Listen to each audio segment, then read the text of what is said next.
अभिनेत्री प्रिया मराठेच्या निधनानंतर मराठी मनोरंजन सृष्टी अद्याप सावरलेली नाही. एका गुणी अभिनेत्रीचं इतक्या लवकर जाणं प्रत्येकाच्याच मनाला चटका लावून गेलं. तिच्या कामाविषयी, तिच्या स्वभावाविषयी कलाकार भरभरून बोलत आहेत. छोट्या पडद्यावर खलनायिकेची भूमिका ललया साकारणारी प्रिया खऱ्या आयुष्यात मात्र अत्यंत प्रेमळ आणि हळवी होती. इंडस्ट्रीमधील प्रत्येकालाच तिच्याविषयी आदर होता. नव्या कलाकारांना तिचा भक्कम पाठिंबा असायचा, तर सोबतच्या कलाकारांशी तिचं मैत्र. तिच्या आयुष्यात सगळ्यात जवळ एकच व्यक्ती होती, ती म्हणजे शंतनू मोघे. तिचा प्रियकर, नवरा, मित्र, तिचं सर्वस्व. तिच्या आयुष्यातल्या सगळ्यात कठीण काळात केवळ शंतनू तिच्यासोबत होता. दोघांचाही एकमेकांवर प्रचंड जीव. प्रियाने माझं घर सावरलं असं शंतनू कायम म्हणत आलाय. प्रियाला घराविषयी प्रचंड ओढ होती. बाहेरचं काम करूनही तिचं घराला प्राधान्य असायचं. अगदी मुंबईत स्वतःचं घर घेण्याचं स्वप्नही तिने स्वकर्तृत्वावर साकारलं. अशा आपल्या लाडक्या प्रियाच्या प्रेमाविषयी आज आपण जाणून घेणार आहोत.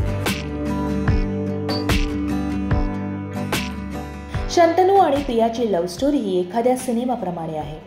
दोघेही स्ट्रगलच्या काळात एकमेकांच्या प्रेमात पडले. हे प्रेमात पडणं ही काहीसं अजबच होतं. प्रिया मूळची ठाण्याची, पण तेव्हा शूटिंग, ऑडिशन हे सगळं अंधेरी भागात असल्यानं ती आपल्या मैत्रिणीसोबत म्हणजेच अभिनेत्री शर्वरी लोहकरेसोबत अंधेरीत राहिला होती. शंतनू देखील आपल्या मित्रांसोबत राहत होता. दोघांसाठीही हा स्ट्रगलचा काळ होता. शंतनू आणि शर्वरी एकाच मालिकेत काम करत असल्यानं त्यांच्यात छान मैत्री झाली होती. शूटिंग रात्री उशिरा संपत असल्यानं शंतनू रोज शर्वरीला सोडायला यायचा. हा का रोज हिला सोडायला येतो असा विचार करता करता प्रियाच शंतनूच्या प्रेमात पडली. शेवटी एकदा न राहून प्रियानं शंतनूला विचारलंच की तुमचं काही सुरू आहे का. तेव्हा शंतनूनं त्यावर आमच्यात फक्त मैत्री असल्याची कबुली दिली आणि प्रियाच्या प्रेमाची वाट मोकळी झाली. पुढे याच मैत्रीचं रूपांतर प्रेमात झालं.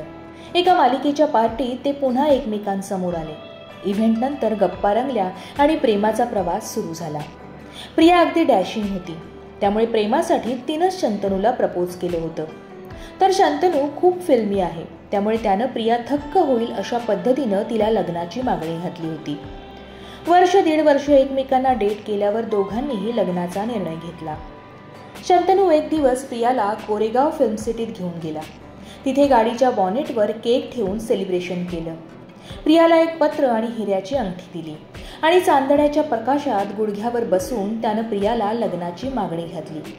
प्रियानंही लागलीच या मागणीचा स्वीकार केला आणि 24 एप्रिल 2012 रोजी दोघांनी लग्नगाठ बांधली. हे दोघे प्रेमात पडल्यानंतर शंतनूचे बाबा म्हणजेच ज्येष्ठ अभिनेते श्रीकांत मोघे यांना बाहेरूनच ही बातमी कळली होती. त्यामुळे त्यांनी थेट शंतनूचं अभिनंदनच केलं. पण प्रियाच्या घरी मात्र हे प्रेम जरा वेगळ्याच स्टाईलनं पोहोचलं. एका मोठ्या इव्हेंटमध्ये शंतनू निवेदन करत होता. त्यावेळी तिथं उपस्थित कलाकारांनी शंतनूची फिरकी घ्यायचे ठरवलं. त्यावेळी प्रार्थना बेहरे, शर्वरी लोहकरे आणि प्रिया स्टेजवर आल्या.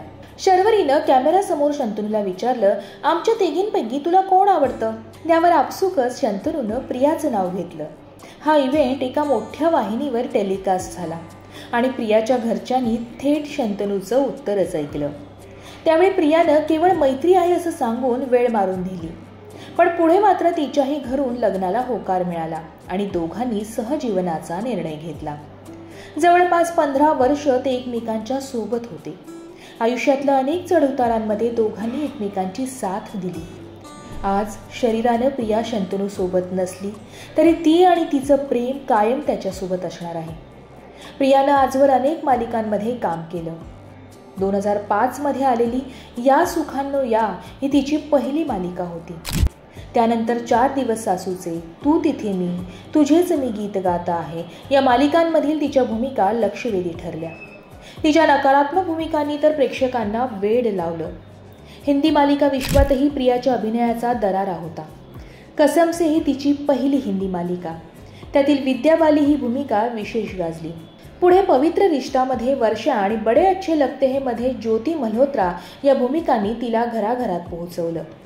अगदी गेल्या वर्षी आलेल्या तू भेटशी नव्यानं या मालिकेतही प्रियानं आपल्या अभिनयाची जादू दाखवली.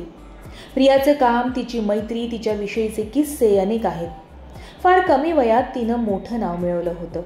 अशा हरहुन्नरी अभिनेत्रीच्या स्मृतीला लोकमत फिल्मीकडून विनम्र अभिवादन.